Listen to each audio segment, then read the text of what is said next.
Du coup, Tony, on va parler de Better Call Saul, le dernier épisode en date de la saison 6, à savoir de la saison 6, épisode 6, sur le coup, qu'ils ont appelé Dur à la hache, petit jeu de mots, dur à la hache, dur à la tâche. Est-ce qu'on peut commencer par dire que c'est un épisode qui, globalement, se contente de poursuivre la plupart des sous-intrigues en fait, des épisodes précédents, sans en résoudre absolument aucune? C'est ça, c'est un épisode de transition avant, alors il faut préciser que... Pardon. Transition. Il faut préciser ici que en fait, la première partie de Better Call Saul, ce sera 7 épisodes.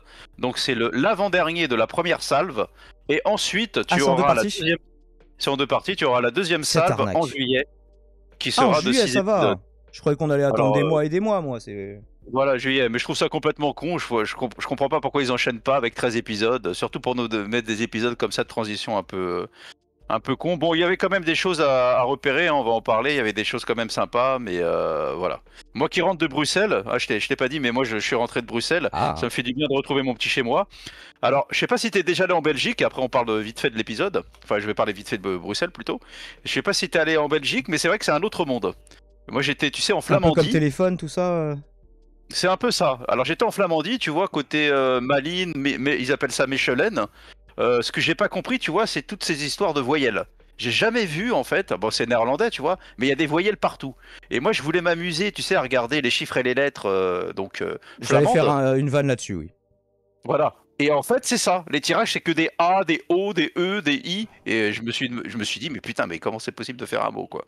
Et ça m'a... Ce qui m'a choqué, Question surtout Tony. Ce qui m'a sauté aux yeux, voilà, c'est ces histoires de voyelles. Après, il y a des vélos partout. Alors, c'est moins dangereux que... Bah alors ça c'est bien parce que c'est écolo, je suis d'accord avec toi. C'est écolo, c'est meilleur marché, c'est bon pour la santé. Si tu fais pas du vélo dans des endroits qui sont trop au bord de la nationale, c'est pas terrible. Et c'est moins dangereux que des trottinettes électriques en termes statistiques, semblerait-il. Ouais, exactement. Alors le truc aussi, c'est que c'est moins dangereux qu'Amsterdam, parce qu'Amsterdam, t'as des toxicos, tu sais, avec des yeux de lémurien qui te pourchassent défoncés à l'ecstasy. Mais là, au moins, ils sont plus tranquilles, ils sont défoncés à la bière et effectivement. Voilà. Voilà. Je voulais parler un peu de Bruxelles et puis. Alors, comme je fais une rediff, on va peut-être retourner à l'épisode de Better Call Saul et on fera peut-être, quitte à faire des digressions plus tard, Tony, on aura tout le temps.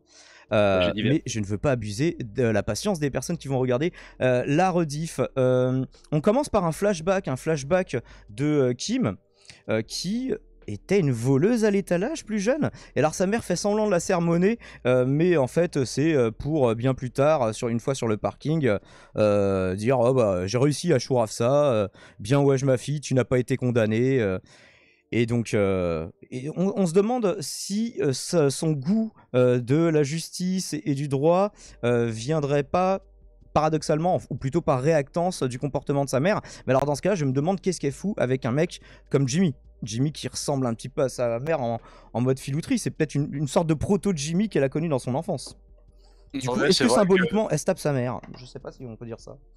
Je sais pas si psychologiquement on peut dire ça. Ce qu'on peut dire en tout cas, c'est qu'elle est à bonne école avec la mère qui est déjà aussi kleptomane. Donc, et là, ça rejoint ma thèse dont j'avais parlé de ça sur l'épisode précédent, sur le fait que je pense qu'elle va arnaquer donc Saul Goodman et le transformer, le transformer définitivement en escroc, en mec cynique, même s'il est un peu rigolo et tout. Et voilà, c'est elle qui est à la base de tout. Hein. C'était les théories que vous tapiez dans les commentaires tout à l'heure. C'était, oui, c'est Kim qui va fabriquer Saul Goodman en fait. Exactement. Exactement, et je pense que la personne qui avait laissé ça dans le commentaire, j'étais totalement d'accord avec elle. Mais c'est vrai que tu te rends compte qu'elle est beaucoup plus escroc que lui, qu'elle est déjà beaucoup plus dans le vice, et je pense qu'au final, elle va l'escroquer définitivement, et le rendre chèvre, et le rendre complètement cynique, et devenir ce personnage d'avocat véreux. Nos amis les chèvres qui nous regardent assez nombreuses, ainsi que nos amis chèvriers.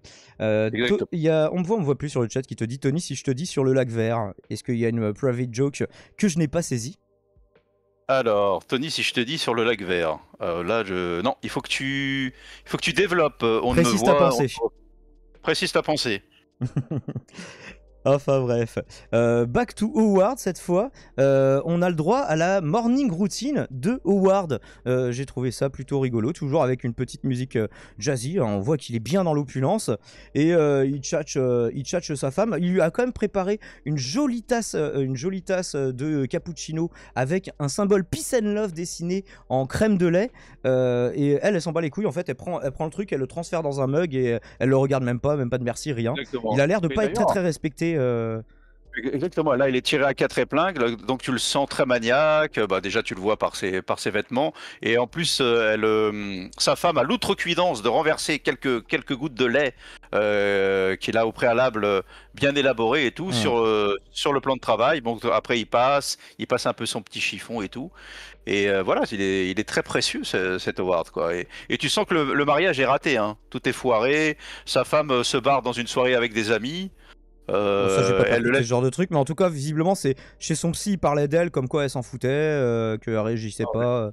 On voit quand même encore le symbole Peace and Love. Alors je sais pas pourquoi un symbole Peace and Love, ça correspond pas tellement à Howard, que pas tellement en mode hippie, et sa femme n'a pas l'air non plus d'être dans Je pense que ce délire. Donc, tu sais que, bah, à mon avis, comme le mariage foire entre les deux, il lui fait un petit clin d'œil, quoi. Peace, voilà. Voilà, mais c'est vrai que c'est pas des fumeurs de joint, c'est clair, c'est ça a pas. pas l'air. Enfin, contrairement aux rumeurs qu'on essaye de propager sur eux, même si c'est plus sur de la poudre blanche en l'occurrence.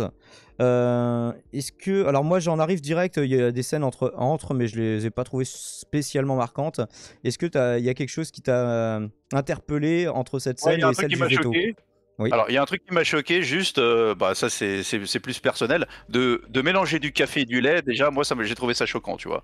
J'aime le café fort, tu vois, corsé, l'arabica. Je le faisais pas il y a quelques années, maintenant je rajoute une petite touche de lait concentré dans mon café, bref. Et ben, voilà, moi je sais pas, j'arrive pas à comprendre ça. Après, chacun fait ce qu'il veut, je suis pas là pour juger.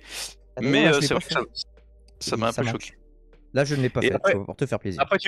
Après, tu veux passer à la scène du vétérinaire, c'est ça? Ouais, parce que pour une fois, là, on a Jimmy qui va chez son vétérinaire, mais sans son poisson.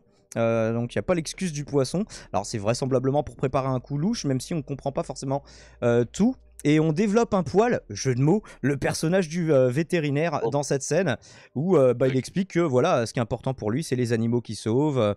Ça, c'est vraiment important. Par contre, ce qui commence à le courir, c'est le côté illégal de son activité. Alors, ce qui semble choquer Jimmy en se disant bah ouais, mais en fait il a plutôt la belle vie, lui il prend pas beaucoup de risques, il prend sa com, et il a l'air très très intéressé par son carnet noir, carnet noir dont il va sûrement hériter pour Breaking Bad, hein, c'est pour ça qu'il a tous ses contacts. Mais et ce que je me suis demandé, c'est par contre, c'est quoi le truc où on va te donner de la drogue et du coup il a les pupilles ultra dilatées, mais en fait à quoi ça sert?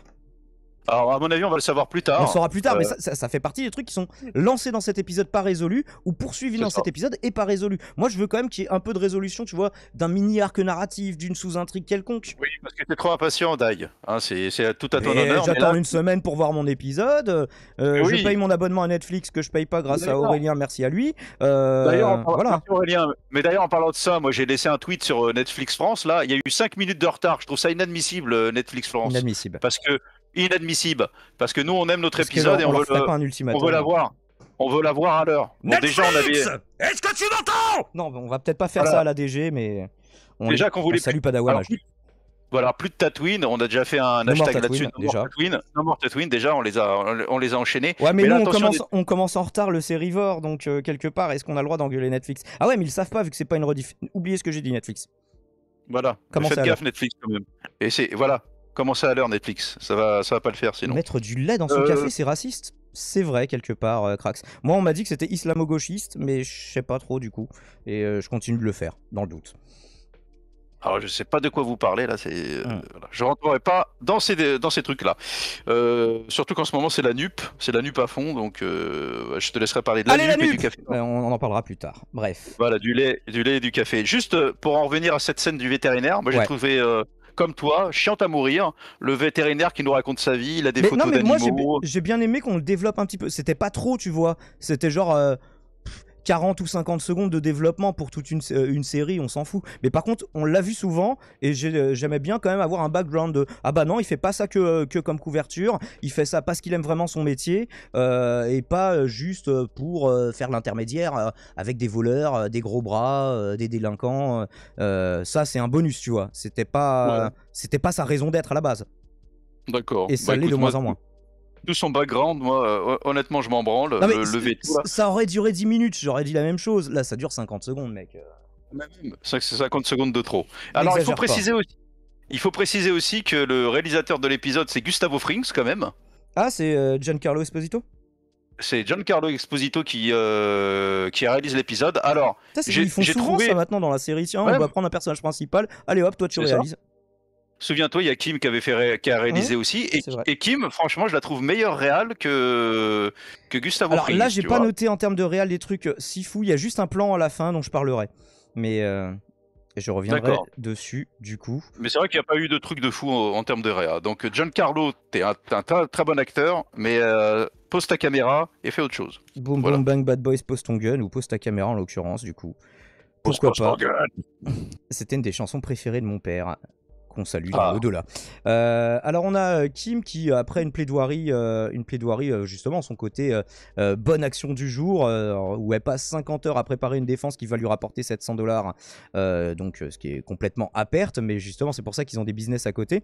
Et alors là son collègue, je me souviens jamais de son nom, qui la rejoint, et elle l'interroge un peu sur Howard, où elle brouille les pistes, j'ai trouvé plutôt finement sur le coup, Kim, parce que lui dit ouais, comment ça s'est terminé avec Howard. Elle fait ouais, je lui dois tout, c'est grâce à lui que j'ai rencontré mon mari, c'est lui qui m'a donné ma chance comme avocate, non, je lui suis très reconnaissante. Elle lui chie pas du tout dessus, mais elle ne ment pas non plus, elle invente rien, tout ce qu'elle dit c'est la vérité, simplement elle se contente de dire une partie de la vérité, et c'est nécessairement les meilleurs mensonges.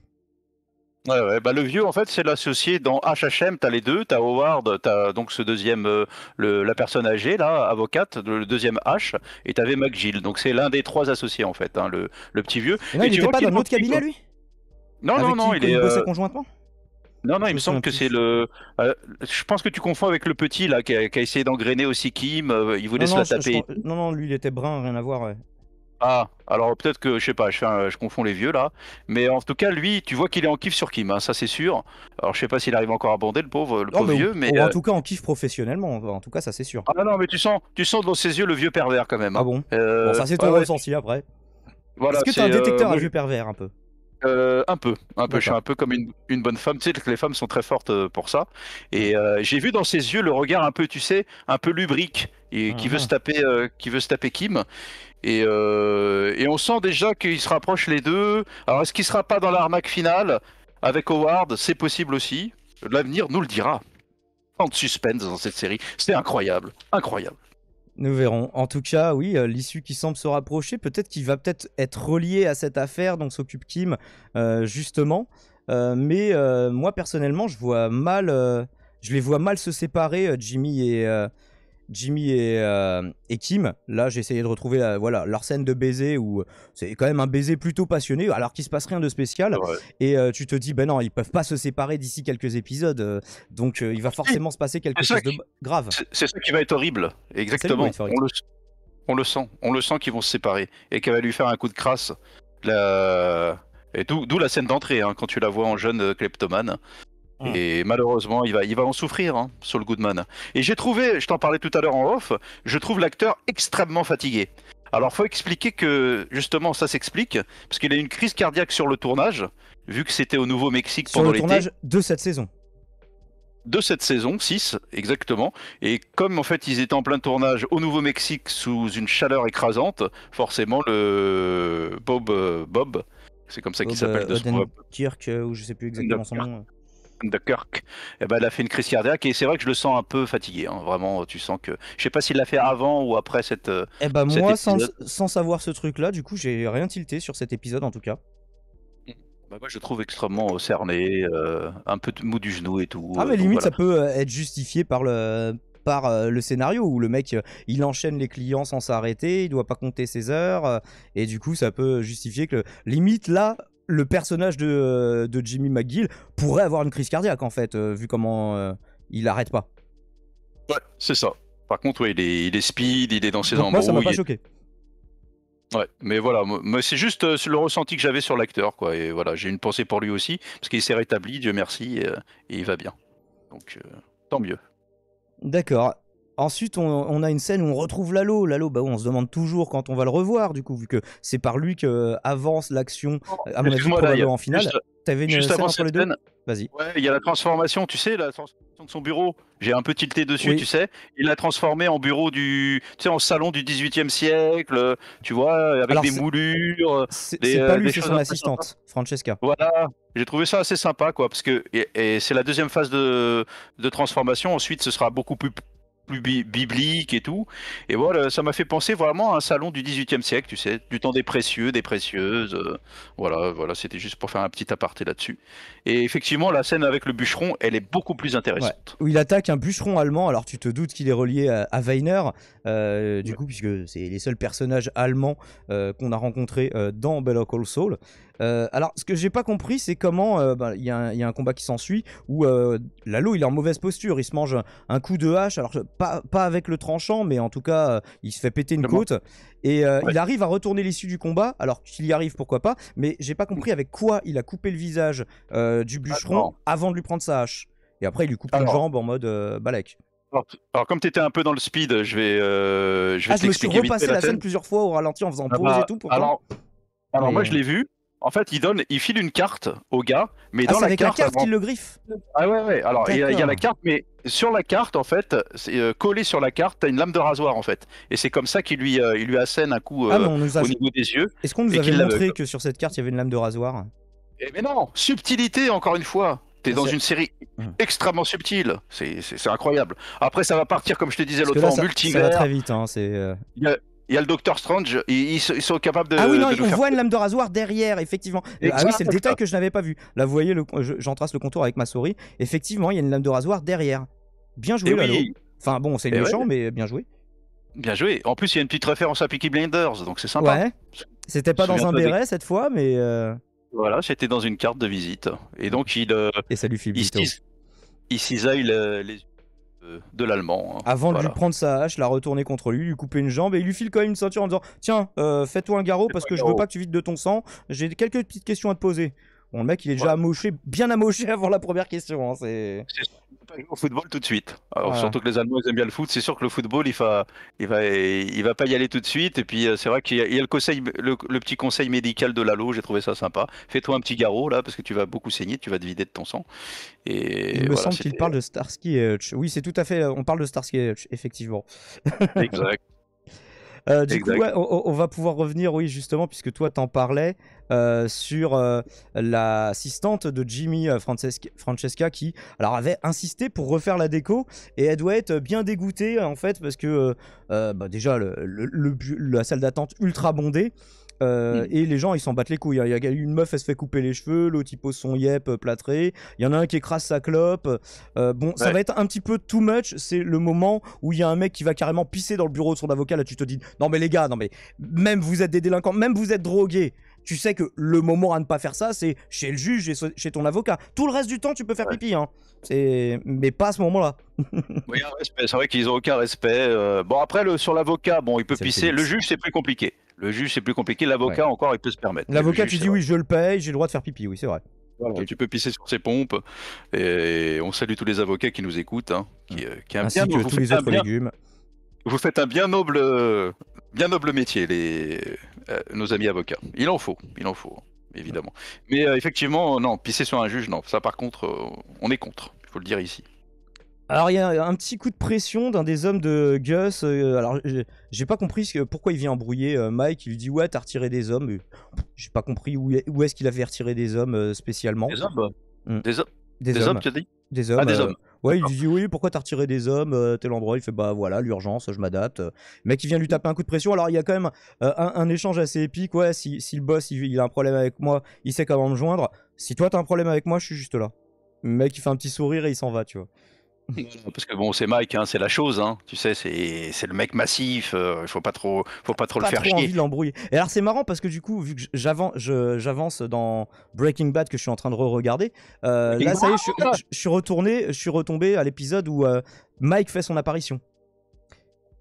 Alors remets-moi dans le contexte, ça se passe comment son apparition? Vous vous souvenez pas, c'était la petite amie gothique toxico de Pinkman qui vient de décéder d'une overdose. Alors c'était Heisenberg en fait qui l'a laissé mourir d'une overdose quand tout le monde était défoncé et personne s'en est rendu compte et personne s'en rendra jamais compte, je crois.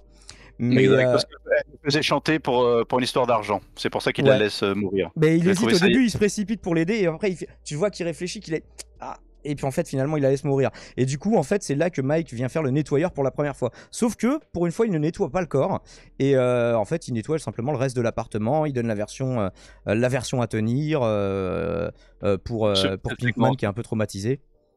Pinkman d'ailleurs il est par terre de mémoire, il est assis par terre. Il est assis par terre pendant tout le long. Quand il arrive dehors et après il sera assis par terre à l'intérieur, mais il arrive même plus à trouver une chaise quoi. Ouais, et puis j'ai trouvé ça touchant aussi, c'est quand il écoute le répondeur en boucle de sa copine et tout, c'était très touchant aussi cette séquence, je me souviens très bien. Mais effectivement, c'est l'apparition de Mike. Et après, là t'es à quel épisode dans Breaking Bad? C'est l'épisode 6. Je suis au début de la saison 3, je sais plus exactement où. D'accord, ok. Ah oui, ok, ça y est, je vois où t'es. D'accord, très bien. Ouais. Et donc c'est marrant parce qu'il y a plein de détails aussi qui me reviennent. C'est un moment, il y a Saul Goodman qui a, dans Breaking Bad, qui a une tasse. World's Best Lawyer, tu vois, meilleur avocat du monde. Et il n'y a pas marqué numéro 2 sur la tasse. Et c'est pas la même tasse. Exactement. Donc il est passé de 2 à 1, c'est dans son évolution. Soit il est devenu plus fort que Kim, soit Kim est décédé. Hein. Donc je viens de trouver dans Breaking Bad la preuve que Kim est morte, du coup. Peut-être, c'est intéressant. Non mais c'est intéressant. Pourquoi pas? Moi je pense qu'elle va se barrer. Moi, je pense qu'elle va barrer parce que elle va se barrer parce qu'à un moment il parle d'un cabinet dans l'est, très connu, très réputé. Moi je pense qu'elle va se barrer là-bas. Mais si peut-être que ça se défend ta thèse aussi, elle va mourir. Peut-être tuée par Lalo, c'est possible aussi. On ne sait pas. String ou culotte, ça dépend des contextes, Gabriel. Et on était quand même peut-être plutôt string. Mais ça n'a rien à voir. On nous parle de granola aussi, mais on avait dit pas de marque. C'est quand même important. Moi, je trouve que c'est une question existentielle. Et bravo à toi, Gabriel. Moi, effectivement, je suis plus string ou tanga. Et je suis très fan de lingerie également. Tout ce qui est bas d'immeuble, tout ce qui est corset, voilà, j'aime ça.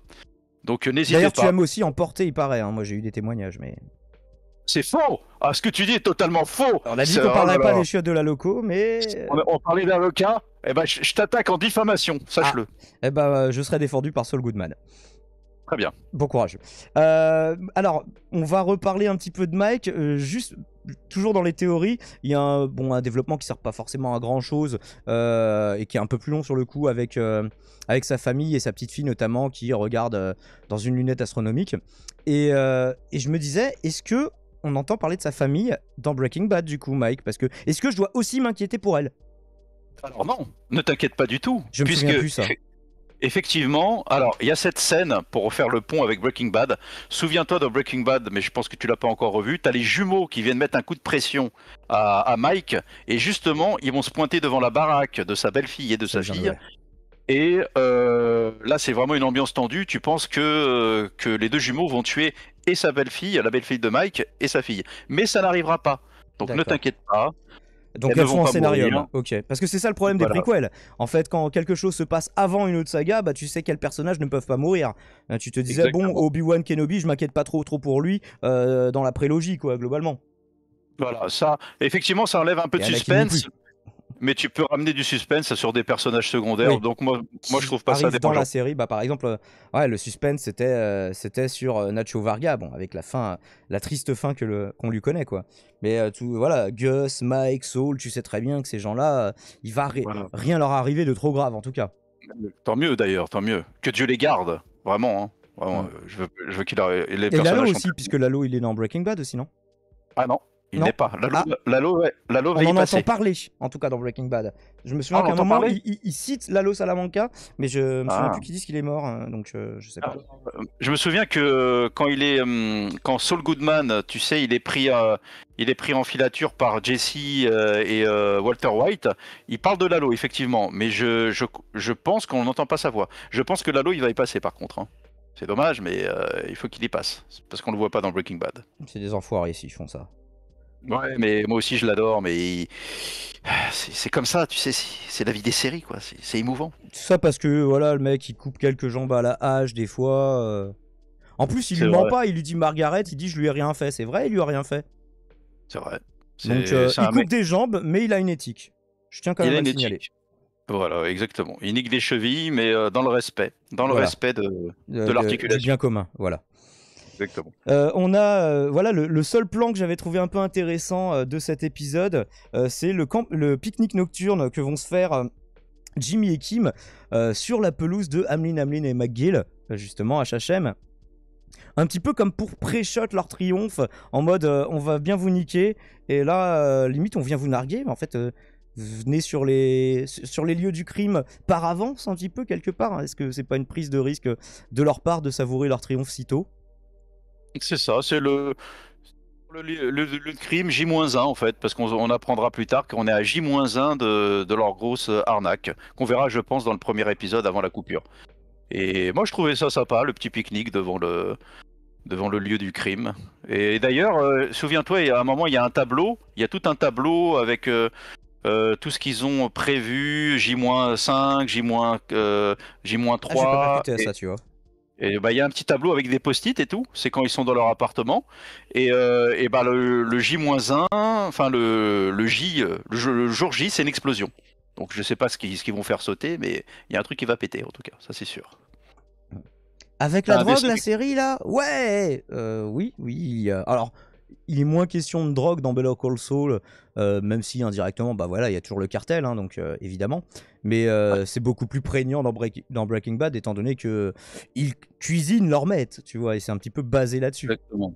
Exactement. Là, c'est voilà, comme on disait, on le dit souvent, là c'est plus, c'est une série qui prend son temps, qui développe bien ses personnages. Je parle de Better Call Saul et Breaking Bad. Et là, toi, là, tu commences à attaquer la saison 3. Là, ils vont enchaîner de fou. Là, Ouais, c'est un là, peu plus action, quoi. Après, avec des ah ouais, épisodes ça va être différents, on crescendo. se souvient tous de l'épisode de la mouche, où c'était vraiment un épisode de pause dans un rythme qui commençait à être effréné, et justement, c'est pour ça que tout le monde s'en souvient. Et limite, il n'y avait pas trop d'enjeux dans cet épisode, mais c'était la réal Ouais.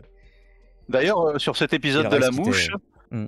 Cet épisode de la mouche, c'était un épisode. Ils devaient boucler le budget de la saison, donc ils n'avaient pas beaucoup d'argent. C'est pour ça qu'ils ont fait cet épisode où ils sont tous les deux donc dans Ils ont réutilisé le labo. décor, et puis. Voilà. Et c'est réalisé par ce tâcheron de Ryan Johnson. Donc, qui ensuite sera récompensé parce que c'est un réal de merde, hein, faut dire ce qui est. Ça dépend. Et il Bon, il sera a des récompensé. gimmicks un petit peu too much, mais ça dépend. Par exemple, son Star Trek était pas mal. Il a fait Star Trek? Oui. T'es sûr? Ah d'accord, bah, je te fais confiance, mais j'ai pas vu Alors que son Star j'aime pas Trek. du tout Star Trek, hein. Bah, c'est peut-être parce que j'aime pas Star Trek que j'ai pu Ouais. blairer ce film-là, Mais hein, bon, mais... il a quand même fait les derniers Jedi et ça c'est impardonnable. Je veux dire, il est rentré dans le livre Guinness des records Ouais, du. après, il y a eu, bref, on va pas faire trop de digressions, mais il y a eu l'épisode 8 qui lui a foutu un peu des bâtons dans les routes, dans les roues. Ouais. Oui, c'est comme ça qu'on dit. Et dans les routes, parce que dans les routes c'est plus compliqué. Dans les routes où on peut mettre des bâtons, mais c'est vrai que oui. Bon, Ouais. globalement, ça va échouer. C'est autre chose. Voilà. Et par contre, qu'est-ce que je disais sur ce tâcheron de Ryan Johnson, je sais plus. Qu'il avait réalisé l'épisode de la mouche. Ah voilà, il avait réalisé cet épisode de La Mouche et ensuite il sera récompensé parce qu'il a réalisé l'épisode le moins cher. Il sera récompensé, il fera un autre épisode qui lui sera excellent. Je crois qu'il s'appelle de mémoire Ozymandias l'épisode. Il est en fin de saison, je crois. Voilà. D'accord. Donc Ryan Johnson, c'est un tâcheron, mais quand même on t'aime bien. Quand même. Bon. Quand même. Alors on a ensuite, en guise de conclusion... on a ouais, un mec dont ils essaient de faire un double. Au début, je me disais, mais pourquoi on en a quelque chose à foutre que le mec ait un plâtre? Et en fait, on avait vu qu'ils avaient loué les services d'un mec pour essayer de le grimer pour qu'il lui ressemble. Alors, je sais plus exactement comment il l'appelle, Casimiro ou un truc comme ça. Mais Casimir. Tu peux l'appeler Casimir. et donc, qui est cette personne? Pourquoi ils On ne veulent sait en pas. faire un double? Jamais on saura ni pourquoi Jimmy s'est fait droguer chez son veto mafieux, ni pourquoi il cherche à créer un double de ce Casimiro. Est-ce qu'on se foutrait pas un petit peu de notre gueule cette semaine? Je crois que sur cet épisode, c'est du foutage de gueule complet. Au niveau réel, au niveau séquence, à part la séquence où effectivement il y a une cheville qui est fracassée par l'anneau, je pense qu'on est sur un bel épisode de merde.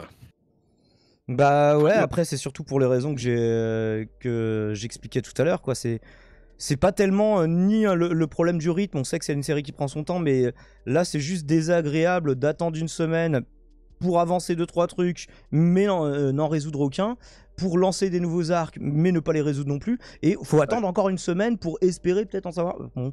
Du coup, l'épisode, il se suffit pas tellement à lui-même, quoi. Alors, je sais bien, hein, c'est des arcs narratifs, c'est pas des épisodes standalone, mais on n'est pas dans Stargate SG1, justement, puisque j'en parlais dans ma critique de The Mandalorian, saison 1, en tout cas. Et... Avec 5 minutes de retard en plus, je le reprécise. Et ça, c'est inadmissible. Inadmissible, Netflix. Donc 5 minutes de retard, plus des intrigues pas résolues. Voilà. 2 nouvelles intrigues où on sait pas, on nous laisse dans le flou, et le reste, voilà, on développe un tout petit peu, mais c'est tout. Mais c'est classique, c'est un peu les montagnes russes. Ah, on te prend quand même plus de 40 minutes de ton temps, donc... Ouais, c'est vrai, c'est énergivore, je suis d'accord avec toi. Mais là, c'est les montagnes russes, c'est-à-dire... Voilà, en plus. Et ça va faire les montagnes russes, c'est-à-dire que tu as toujours un petit épisode comme ça en phase descendante, et après, tu as le final, c'est ce qu'ils vont nous faire. Donc je pense que l'épisode suivant sera excellent. Et j'espère, alors j'ai pas d'infos, j'espère réalisé par Vince Gilligan, ça me ferait bien plaisir. Eh ben, on verra si Netflix t'exauce, Tony.